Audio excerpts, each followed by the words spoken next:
Okay, everybody. Good morning. Thanks for joining me.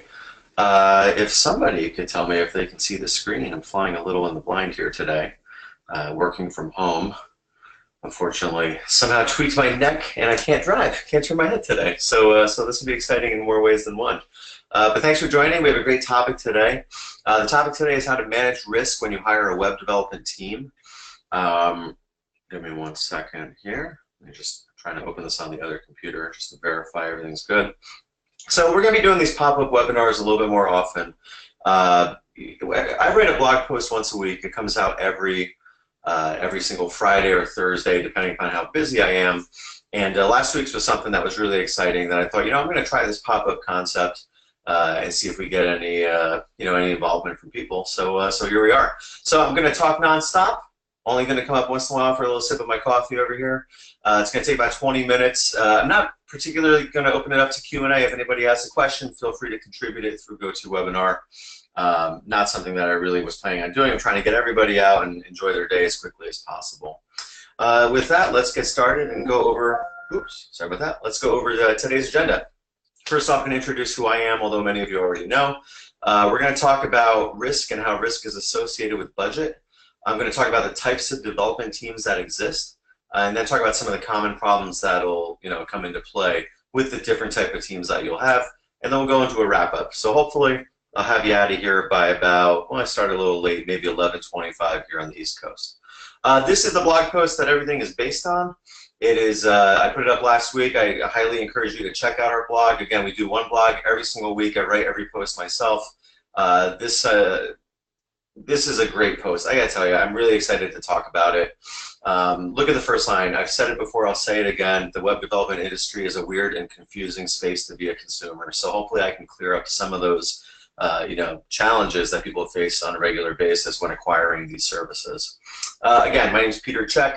I'm the CEO of the New Possibilities Group, co-founded the company back in 2001. My background, in addition to being a sort of mercenary CTO, which is what I tell a lot of customers, my background is custom web development, custom web design, UI, UX. And if you ever need to get me, that's my email right there. So who are we and what do we do?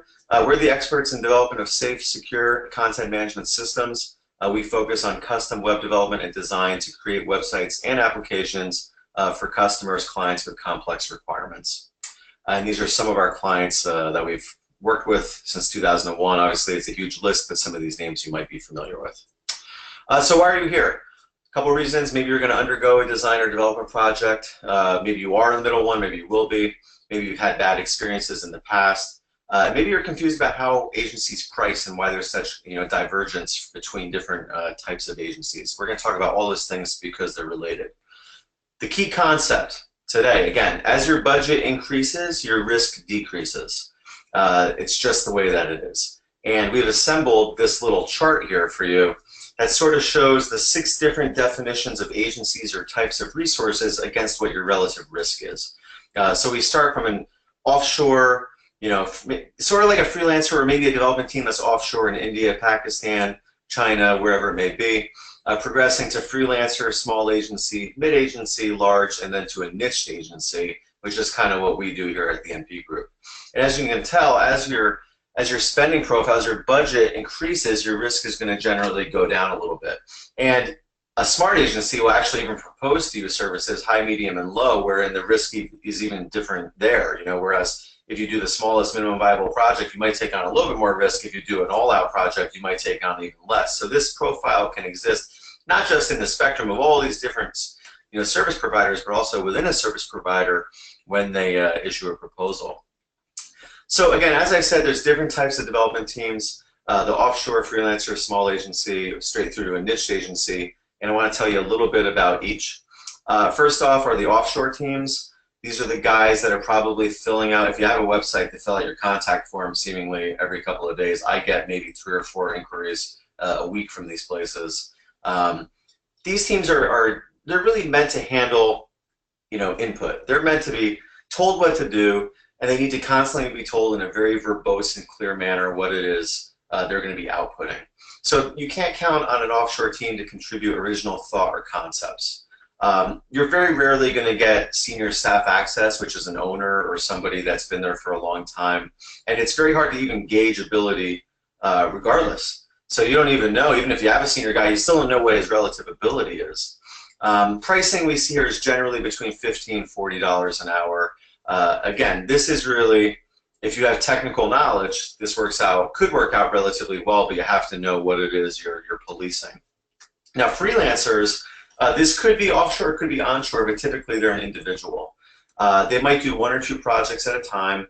Communication can vary, so there may not be a language barrier, but the person may not always be around, and that's where unreliability becomes a concern.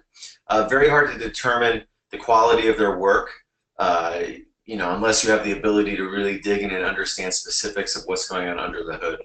And their rates can vary between $25 and $50 an hour. And of course, these are all of our definitions.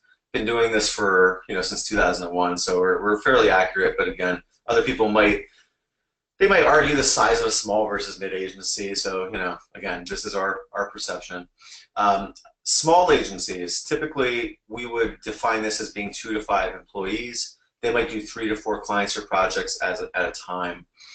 Most likely this is a new company because not a lot of people stay in this size. It's kind of hard to maintain an ongoing concern when you're in this scale. There's a lot of uncertainty. So most people this size are trying to grow. Very rare you're going to get people on the way down that are going to be 2 to 5 people, unless when we get to it we talk niche. You're probably going to deal with the ownership. They may not be super experienced ownership. It might be people that have been doing this for 3 to 5 years. They were working for a company and then decided, hey, we're going to do our own thing. You'll be working with them, but that doesn't necessarily mean that they're experts in whatever it is, the discipline that you're going to be hiring them for. And the price ranges are going to be between $50 and $100 an hour. Again, these are estimations. Geography matters. Overhead matters. So these are wide ranges. I'll definitely grant you that. Then you have the mid-size or boutique agency, typically 5 to 25 employees. Geographically, they can be in second or third tier markets. They can do many services in-house, but they might utilize freelancers themselves if they have to. And the rates there are typically going to be $100 to $200 an hour, where a boutique in New York City, they might be on the high end of that range, but then somebody in Louisville, Kentucky, they might even be under the 100 an hour. It just it depends on a variety of factors specific to their business. But one thing that you can see is that there is a huge divergence here in pricing already. We've gone from $15 an hour up to $200 an hour, and we're not even at the large agency yet. And speaking of the large agency, I call these guys also the Madison Ave agency. They're typically going to be urban-based, New York, San Francisco, Chicago, greater than 25 employees, oftentimes over 100. The problem that you have here, you're actually going down the risk profile. This is one of the least risky things you can do. It's going to be the most expensive. It's going to have the highest budget. The senior staff will come and go, so they may not be involved with you on a daily basis because of the quantity of work. But the big thing you got to be careful of with these guys is the employee turnover. You might be dealing with a junior project manager who wants to be a senior, can't get it at their agency, 2 months into your project, they're gone, and then so on. That can happen with a developer, the front end, the designer. We've seen people who go to these agencies, they have a 6-month project, and they could have turnover of the project manager 2 or 3 times. This is what happens in this space. People come and they go. It's more prevalent in the large agency where they have so many people that if you lose one, you can just easily throw another one in. That's very good for their business and may not be good for your project. So something to consider there. And then we have the niche agency, which is, again, what I would define us as being where you specialize in one particular industry or discipline. Again, I said, what is our claim that I said before? Custom content management systems, that's our specialty. So with niche agencies, the size very well may vary. There are niche agencies that have 2 people, and there are some that have 30. That doesn't really matter as much. This will be the highest level of experience you're going to get within the discipline or industry that you're searching for. You'll most likely get guaranteed senior staff involvement. So, for example, I'm the CEO, but I do all of the sales at the MP Group. It's a consultative process, which I have as the last point here, so I'm jumping ahead. Might be the highest rates, may not be the highest rates, but you will get the fastest turnarounds. So something to consider there. And we've made this chart here, which appears in the blog post, and if anybody wants it, feel free to email me. I'll send it to you. this plus the previous chart as well. This breaks down rates per hour, what the overall risk factor is, what's your biggest risk, how long is a project going to take, assuming the same length project, you go to all these different places, how long is it going to take. I talk about agency vision, which is actually contributing ideas and concepts to you. Communication, obviously with offshore I listed as difficult because these people are offshore, and it might be a language barrier, it might be a time zone issue, all the way through to a niche agency and large where communication will be excellent. Senior staff involvement, super important, so I definitely list that out here. Staff experience, where we go from offshore could be minimal to experienced with a niche agency. Obviously the sales cycle is going to be very different, and actually I'll talk about this a little bit because I don't really break into this in the next segment here. Your sales cycle for offshore freelancer is going to be pretty fast. Again, you should only acquire those types of teams if you know how to manage them and you're technically adept enough to be able to do it. So that sales cycle is basically when can you start and agree upon a rate. With a small, medium, and large, you're going to go through a pitch process. It'll typically be a pitch and a proposal for the small to middle. It won't be multiple pitches and proposal for those guys because they simply can't spend that much time on the process. So don't expect a small agency to do the same process as a large one will do. They just can't really, from a fiduciary perspective, they just can't manage it. So it's not something that they're going to be interested in. The large agencies will obviously have dedicated salespeople, which is sort of, where I'm skipping to the last line here. They can handle this process of, RFPs and 30 pitches and, 50-page proposals. That's something that you'll definitely get there. With the niche, agency, the sales cycle will be completely different. It's going to be consultative. You're going to be working with the principal or a high-level individual, and that's going to be a different type of relationship as opposed to any of these agencies where you're dealing with biz dev or a salesperson. So again, if anybody is interested in this chart, let me know. I'll send it to you in a higher quality than it's on the blog. We do have to compress it a little bit to make it fit. So we're going to talk a little bit about the most common risks. How am I doing on time? Doing good. So some of the risks, and I'll go into detail on each one: poor work quality or absolute loss of a project. That's the worst case scenario you can always have. Finding a reliable partner, huge with offshore freelancers. Managing scope expectations, budget overruns, finding a partner versus an order taker, and of course, the risk of evaluating the proper niche agency for you. So we'll dig into each one.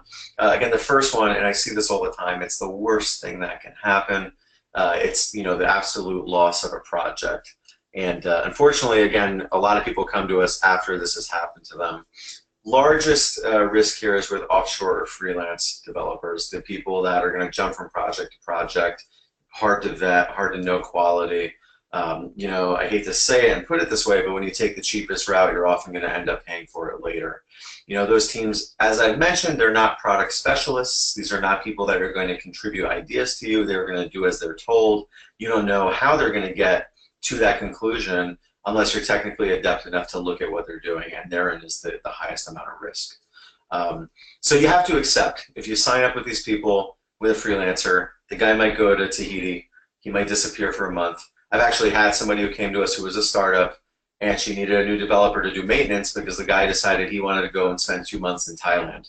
So it happens all the time. So that's the type of risk. You also have the risk that something that you get coded to meet a tight deadline might turn into nothing and may be unusable. So you have to accept it. Acceptance is very important here. And again, you need some technical background or understanding of architecture. And by the way, again, I am talking from a development project perspective. Design might be a little bit differently. That has its own risks. But you need to have some technical background to be able to succeed with those smaller freelancers, offshore types. Finding a reliable partner, major issue with freelancers. Again, I sort of mentioned it before with the Thailand reference. The people who are freelancers are interested in the first part of the word, and that's freedom. We're in this new economy where people are out there and interested in working when they want to work and having a high level of autonomy. It's the Uber economy. This is why people are freelancers. And you have to keep that in mind. Your job is not just the job is not just building your project, but there's also going to be ongoing work. You're going to need servicing. You're going to need maintenance. And my historical view from experience is that freelancers like to do the big job, but they don't want to deal with the small requests. They're not equipped to do it. they don't have a systematic way to do maintenance. So that's something that you have to think about in terms of reliability. And that's where, jumping to my last point, you might want to consider doing a cost-benefit analysis of, hey, does a smaller agency that can scale a little bit make sense if you're looking at a freelancer? The other thing you have to do with a freelancer, you have to talk to their other customers, and they're going to be very hesitant to let you do that.